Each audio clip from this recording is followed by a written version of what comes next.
I've been studying aesthetics of movement for 20 years now. In 1996, I established one of the first modern dance schools in Moscow called the Dance Culture Development Fund. I've always loved to dance and have studied different styles. The deeper I explored, the more I realized that all styles solve specific tasks and that they aren't universal. Style is a matter of taste. Some like it, while others don't. I was tired of seeing how movements stick on us as a label, and how we are categorized in one group or the other.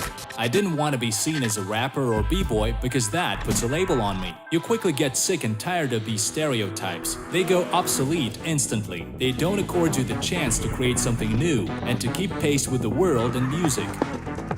I wanted to smash the barrier between music and dance. I didn't want to be afraid of music hiding behind the limits of style. To put it straight, I was very confused on how to get rid of these stereotypes. I didn't find an answer to this question. Having tried everything possible, I concluded that the very concept, style, doesn't suit me because style is a limitation, which incorporates both something that is allowed and something that isn't allowed. But if not style, then what do we have? Many people can't imagine a movement without style. Professional dancers usually ask questions like, is choreography the basis of what you're dancing? No, choreography is not a source. Choreography and style are subjective views on the dance of the person that invented them, even if such views are generally recognized. I don't want to say that it is bad or wrong. It is actually amazing because choreography solves its problems. However, there is another approach laid down by nature, which depends on construction. The way we should move has already been predetermined by nature because it is inherent in the structure of our bodies. It's this natural aesthetics that I unearthed through my movements.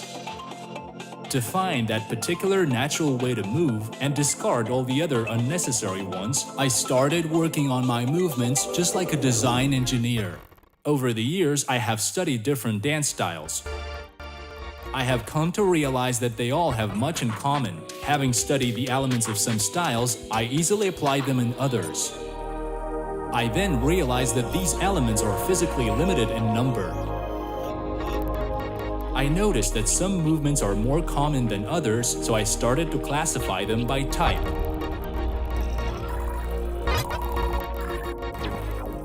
I imagined a person as a 3D model that needs to be animated.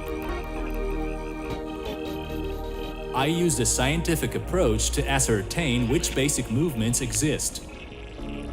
The approach involved looking for optimal trajectories and body working regimes.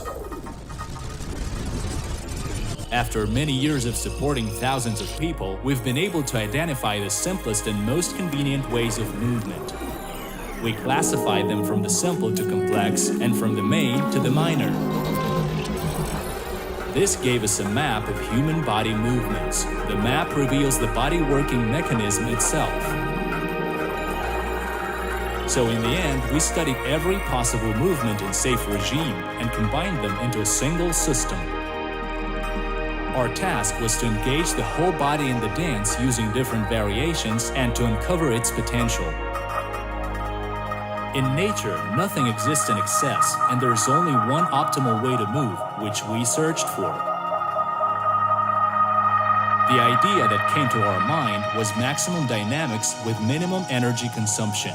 This enables the body to move as long as possible without getting tired, distributing a balanced load to all muscles. The movements we discovered are optimal in terms of physics. They reflect the concept of living nature, and they are universal in the whole universe. These movements incorporate balance and harmony, which are inherent in all living things. So we eventually got an effective tool for mobility improvement, as well as the ability to synchronize movement and sound and visualize music. I realized I could create any style having mastered the principles of movement. So one beautiful day, I was watching a movie about nature and realized that birds and animals also dance and use the same principles that I discovered after years of experiments. You can imagine my disappointment after realizing that I had not invented anything.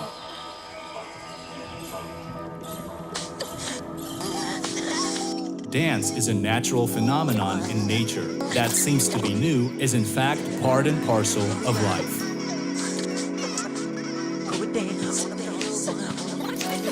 Man has always danced, and not much has changed for hundreds of thousands of years. In most cases, man doesn't bring a new idea, but merely interprets only the laws of nature. People of different ages, cultures, and styles do essentially the same thing. Initially, the need to dance emerged from instinct and didn't involve any specific movements.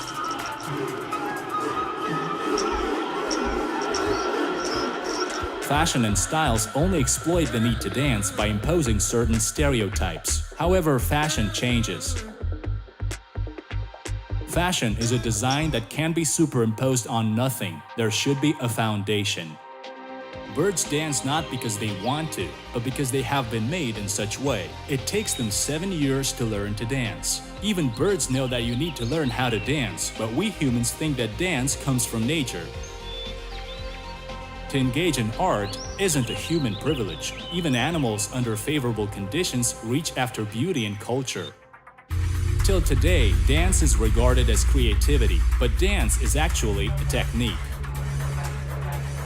If you apply a scientific approach to the technique, you get a maximum range of optimal movements. That's the basis of modern dance. You can call it soft, instruction, or the ABC of movement. Like reading and writing, it's part of culture.